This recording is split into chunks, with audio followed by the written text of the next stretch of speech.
ရင်းစီတော်ကြီးကတရင်တရားနဲ့ဘဝကိုခွဲခြားထားတဲ့နေရာတစ်နေရာပါဒီတဲကနေရာထဲမှာတွင်းလန့်စရာတိုက်ပွဲတစ်ခုကတော့စတင်ပါတော့မယ်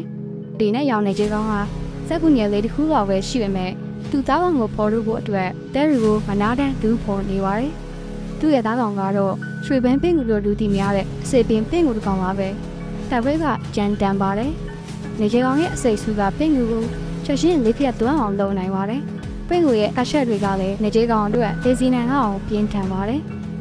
ဒီတဲကနေရာသူတွေကနှကောင်ရှင်ဆိုင်တိုက်ခတ်တဲ့အခါအင်အားကြီးမများတဲ့ပင်ကူကအနိုင်ရဖို့ဆိုတာမရှိတော့ပါပဲ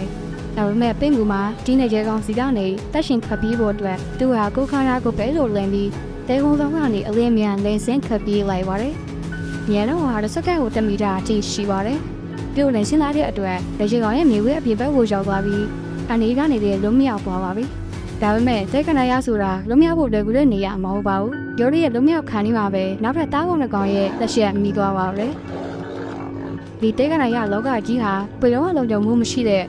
ရှင်းထိုင်တိုက်ခိုက်မှုတွေနဲ့ပြင်းထန်နေတဲ့လူဝက်ဆန်းကျင်တဲ့နေရာတစ်ခုအဖြစ်ဆက်လက်တည်ရှိနေမှာပါ။